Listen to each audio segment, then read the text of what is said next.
Hey Leute, es wird mal wieder Zeit für ein AR-15 und zwar diesmal die E&C MK18 in der Version 2 und los geht's.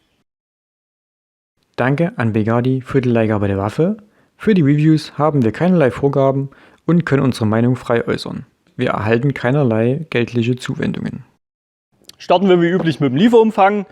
Die E&C kommt wie wahrscheinlich jedes Modell von E&C in diesem schwarzen schlichten Karton. Das tun wir mal zur Seite. Dann haben wir natürlich die Schussstatistik von Begadi wie immer. So, weiter ist dann hier dieser Katalog mit dem Poster quasi auf der anderen Seite. Ja gut, ich brauche es jetzt nicht unbedingt. Und dann haben wir hier noch die Instructions. Ja, hier ist alles so ein bisschen drin erklärt, was man so braucht. Alle Leute, die keine Anfänger sind, die können das natürlich zur Seite legen, die brauchen das nicht. Dazu gibt es 2 Mid-Cap-Magazine, das ist richtig geil, wenn man sich anguckt, dass die meisten Hersteller immer noch High-Cap-Magazine dazugeben. Genial, einfach nur genial. Und dann natürlich die MK18 selbst. Kommen wir zum Ersteindruck und der Verarbeitung. Ihr nehmt das Teil aus dem Karton und es ist einfach nur geil. Es hat ein ordentliches Gewicht, es verwindet sich nicht. Hier die 2 Hälften haben kein Spiel, hier vorne der Vorderschaft hat kein Spiel, der Lauf nicht. Nur das Einzige, was ein bisschen wackelt, ist hier hinten die Schulterstütze. Aber das ist ja AR-15 typisch, das ist ja bei extrem vielen Modellen so. Deswegen würde ich das jetzt nicht unbedingt als großen Kritikpunkt ansehen. Genau, die Magazine, die machen auch einen sehr, sehr hochwertigen. Die Beschichtung hier sieht gut aus, schön matt. Die Beschichtung auf der Waffe selbst wirkt auch irgendwie ein bisschen besser als die vom M16, muss ich sagen. Weil die haben wir jetzt schon ein bisschen im Einsatz, die haben wir auf dem Spielfeld gehabt. Und ich habe hier quasi keine Kratzer drauf. Hier ganz, ganz minimal, aber nicht so krass wie beim M16. Jetzt wird natürlich der findige Zuschauer herkommen und wird sagen, ja, haha, das M16 habt ihr auch auf eine Betonplatte gemacht und hier habt ihr eine NVA-Matte ausgelegt. Stimmt. Aber wir hatten sie mit auf dem Spielfeld. Da sind wir auch mal ein bisschen gegen Wände und so gekommen. Weiter geht's mit den Details und den Markings. Fangen wir wie immer vorne an. Vorne ist ein Alu-Mündungsfeuerdämpfer dran mit Negativgewinde 14 mm. Da könnt ihr euch Dräser, Schallis und sonst was ranschrauben, wenn ihr wollt. Weiter geht's mit dem C&C gefrästen Alu-Handguard. Der hat auf allen Seiten Pick-Rails, also Anbauteile könnt ihr hier ranhauen, bis euch die Waffe zu schwer wird und aus den Händen rutscht. Im Inneren vom Handguard seht ihr ein Gasgestänge. Der Handguard selbst ist in einem sehr, sehr schönen Farbton gehalten, also das gefällt mir richtig gut. Das Teil sitzt auch press hier drauf, hier wackelt nichts, hier bewegt sich nichts, so muss es sein. Weiter geht's zum Upper und zum Lower. Hier genau das gleiche, quasi kein Spiel, minimal, also wirklich minimal. Ich weiß nicht mal, ob ihr das überhaupt seht, dass sich hier was bewegt. Hinten haben wir, AR-15 typisch, den Ladehebel. Über diesen Ladehebel öffnen wir das Fenster zum Hop-Up, zum Einstellen. Und auf der anderen Seite haben wir einen Bolt Catch und wenn wir den betätigen, schnellt das kleine Blech wieder vor.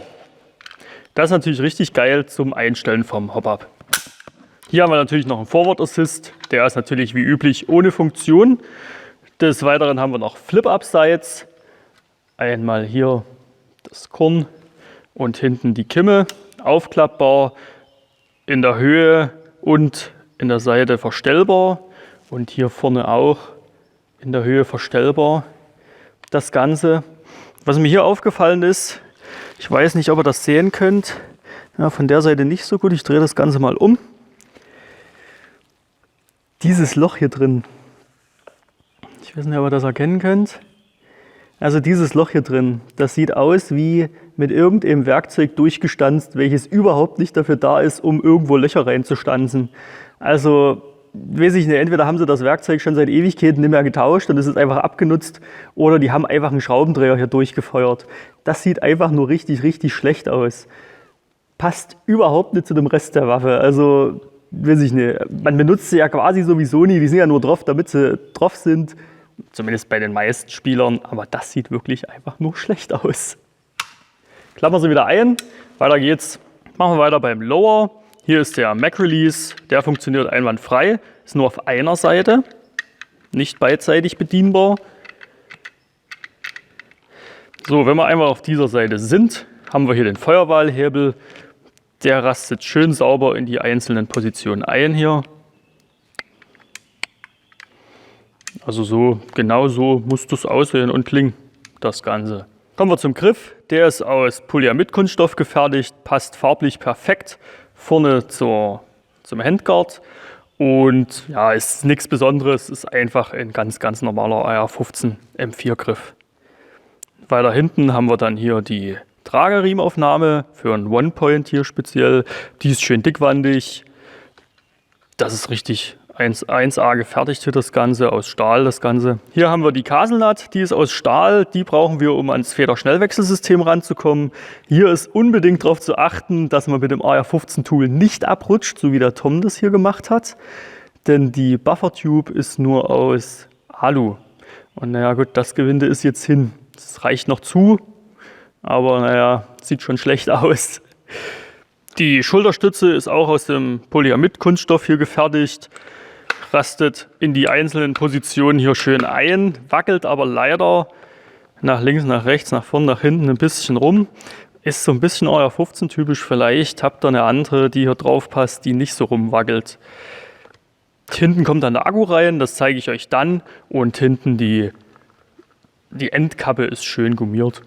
Wo wir einmal beim Stock waren, wir wollten uns eigentlich noch einen anderen Stock drauf machen, hier den, weil der uns viel, viel besser gefällt, aber leider rastet der nicht ein. Das ist hier der Vorführeffekt. So, der rastet leider nicht in die Position hier ein.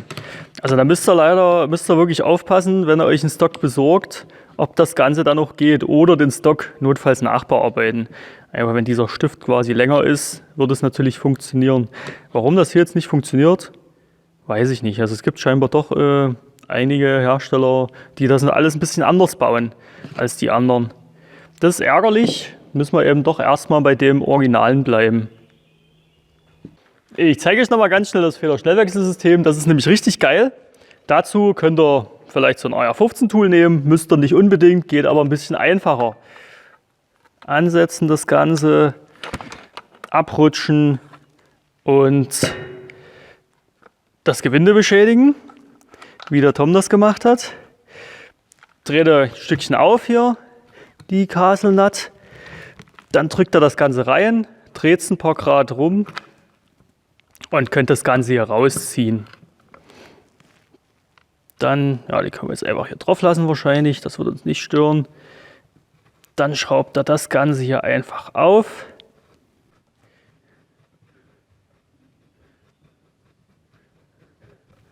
Und schon springt euch die Feder entgegen.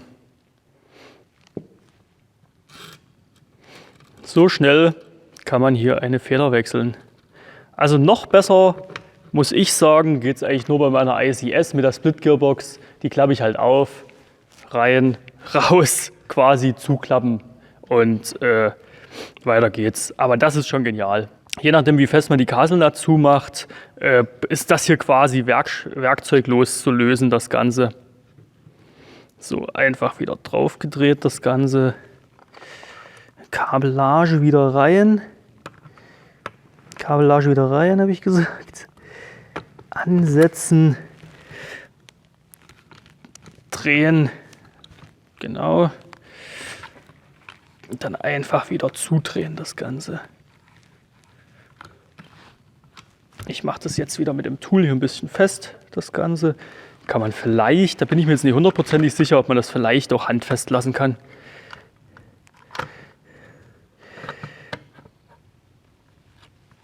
So, fest ist es. Hier müsst ihr natürlich ein bisschen aufpassen. Das Ganze ist Stahl, das ist Alu. Ihr müsst es nicht zuknallen, dass es hier in Krieg überlebt. Ein bisschen reicht schon zu. Der Tom hat dieses Riesenteil hier dafür genommen, hat diese, ja, keine Ahnung, diese 3 Nupsis hier genommen und damit ist er halt abgerutscht. Deswegen sieht das hier auch wirklich so schlimm aus, wie es aussieht. Ich habe zu Hause im Keller dieses Teil einfach gefunden, habe mir das mit in meinen Werkzeugkoffer genommen. Damit geht es auch winzig kleine, wahrscheinlich auch viel, viel billiger. Würde ich jetzt einfach mal so schätzen. Also das Teil reicht doch vollkommen zu. So ein kleiner, ich weiß nicht genau, wie diese Dinger heißen, Öffner für irgendwelche Verschraubungen halt. Das war's mit dem Thema Feder-Schnellwechselsystem. Jetzt habt ihr ja gesehen, das ist wirklich genial gelöst, das Ganze. Die Markings. Vorne an der Rissschiene sind die ganzen einzelnen Positionen. Hier Right, Top, Left and Bottom. Das ist natürlich dafür da, dass ihr wisst, wo ihr euer Zeug dran befestigt habt. Aber was ich persönlich viel, viel wichtiger finde, ist, wenn ihr mit jemandem spielt und der schreit euch an, dass, was weiß ich, an dem Gebäude links jemand sitzt und ihr überlegt euch, scheiße, wo ist jetzt eigentlich links? Guckt da einfach hier drauf. Left, links muss dort sein. Genau, oder rechts. Rechts muss dort sein. Top ist da oben und Bottom ist da unten. Also wenn ihr einfach nicht wisst, wo irgendwas ist, guckt da ganz schnell hier nach und schon könnt ihr weiterspielen. Hier ist das Importeur-Marking, also Begadi und dann das F im Fünfeck. Hier hinten haben wir Auto Semi Safe, auf der Seite das gleiche. Das ist hier genauso gemacht wie bei dem M16 Vietnam, aber hier muss ich sagen, hier stört es mich nicht. Weil die Waffe ist ein bisschen moderner und so, da finde ich das nicht so wild wie bei dem M16 Vietnam. Hier unten haben wir noch die Seriennummer und die Herstellerbezeichnung EC 603. Dann haben wir hier oben noch so ein bisschen eingraviert ein C und ein A. Oder eingegossen wahrscheinlich ist das einfach mit. Was das bedeutet, das wussten wir schon beim M16. Ne? Da haben wir uns bis jetzt auch noch nicht dazu belesen, wofür das eigentlich gut ist. Auf der Kimme sind dann auch die Höhenpositionen mit eingezeichnet hier. Und dann rechts und links quasi solche kleinen Striche. Ja, braucht kein Mensch eigentlich. Und hier hinten dann am Ende, das wäre wirklich vielleicht noch ein bisschen wichtig, ist der Stock, wo die einzelnen Rastpositionen nummeriert sind. Das war's mit den Markings. Kommen wir zu den Akkus und zum Ansprechverhalten. Erstmal zeige ich euch, wie man den Akku einlegt. Dazu müsst ihr erstmal hier hinten diese Kappe entfernen.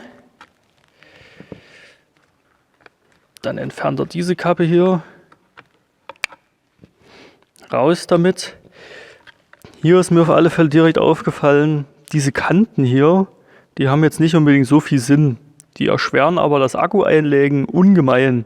Also die einfach ein bisschen wegarbeiten hier, dann hat man viel, viel mehr Platz zum Akku einlegen. Ziehen wir uns das Kabel mal hier so ein bisschen raus.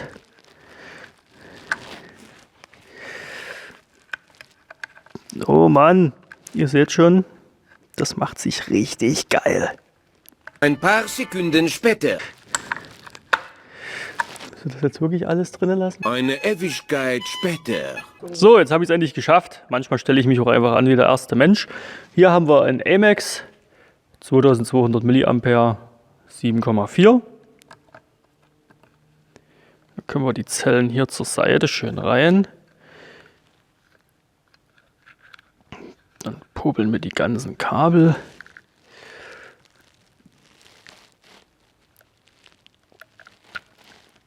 Popeln wir die ganzen Kabel dann hier rein. Das geht natürlich richtig schön beschissen. Ja, wie gesagt, macht euch das hier oben weg. Das ist einfach nur zum Kotzen hier. Diesen Dreck hier rein zu fummeln. So. Und dann passt diese Kappe auch wieder drauf hier. So. Wenn wir jetzt einmal den 7.4er drin haben, machen wir gleich mal das Ansprechverhalten mit dem auf Semi.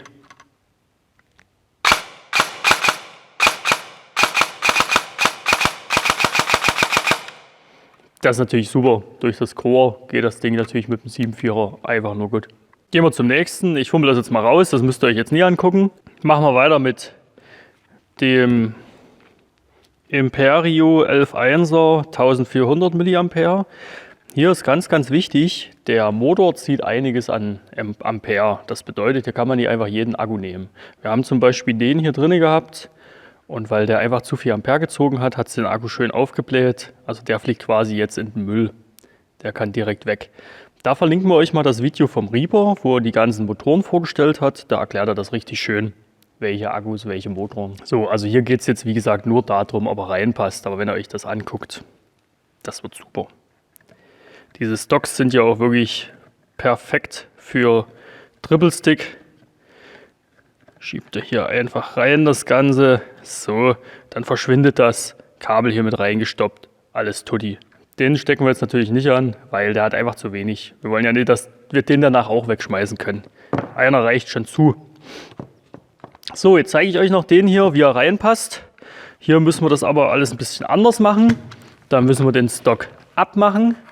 Also einfach hier diesen Hebel nach unten drücken, ziehen, aufpassen, dass man nicht das ganze Kabel mit hinterher zieht und dann den Akku hier einfach so einlegen.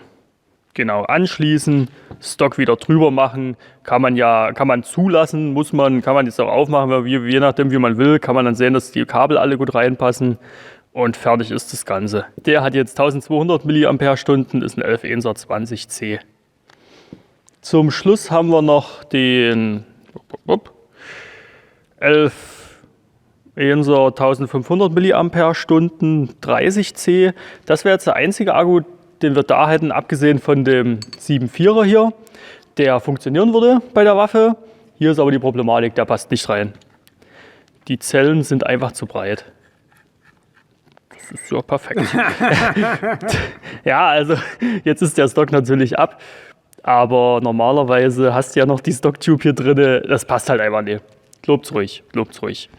Mit dem werden wir jetzt aber testen, wie sich das Ganze anhört mit dem 11.1er. Weil, wie gesagt, das ist einer von denen, die funktionieren, die wir hier haben. Anstecken. Kurz warten, bis er vibriert. Bei den ganzen Mücken ist das gar nicht so schwer, so einfach hier rauszufinden, was ist Mücke, was ist Motor. Semi und los geht's.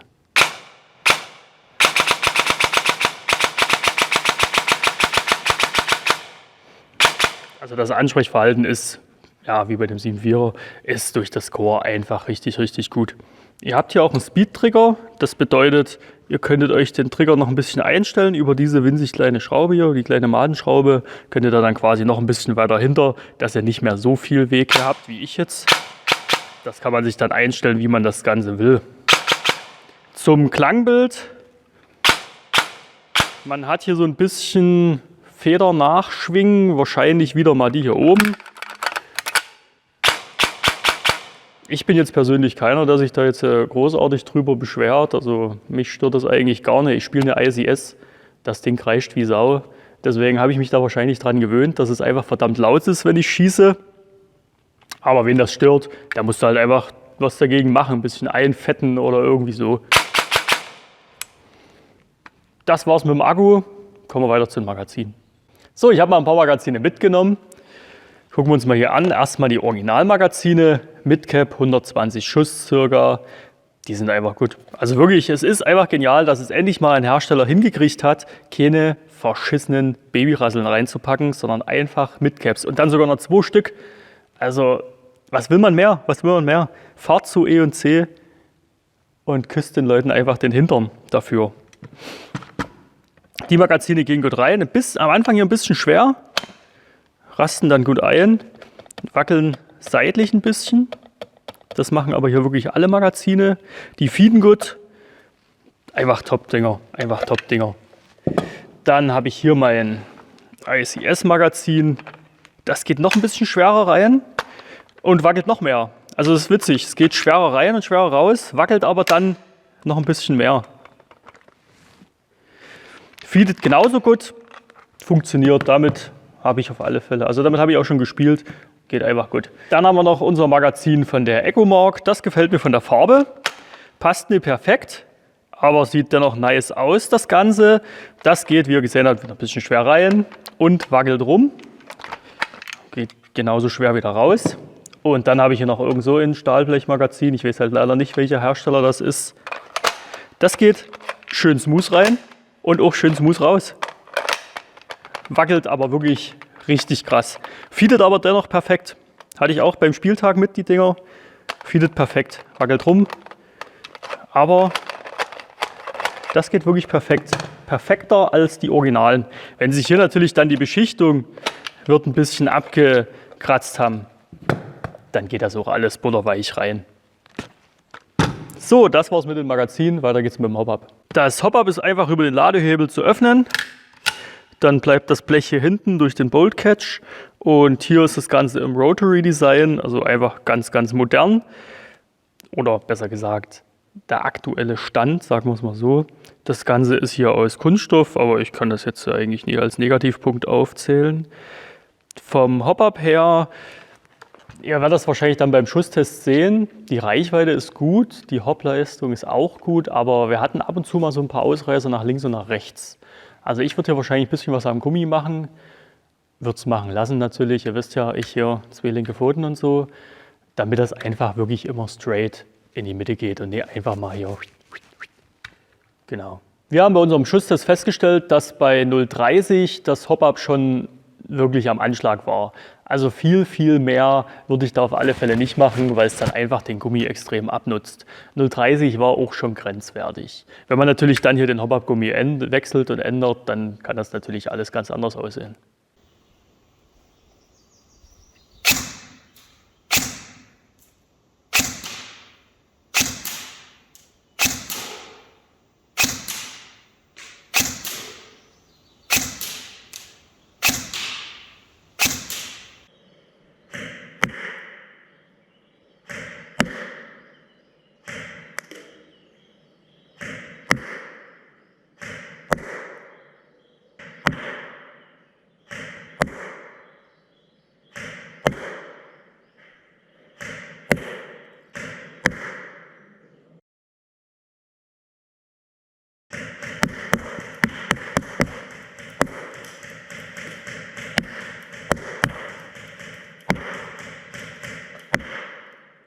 geht's, bitte.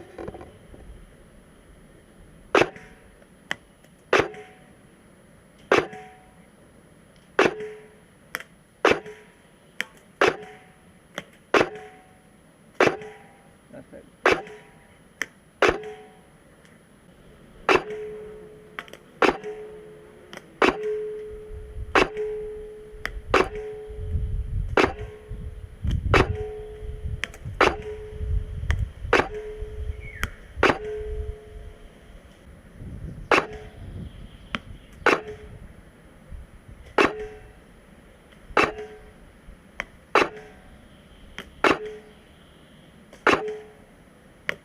Was sagt denn der Bitte?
Schusstest, Chrono und Reichweitentest haben wir abgehakt. Ihr habt ja gesehen, das Ding schießt gut.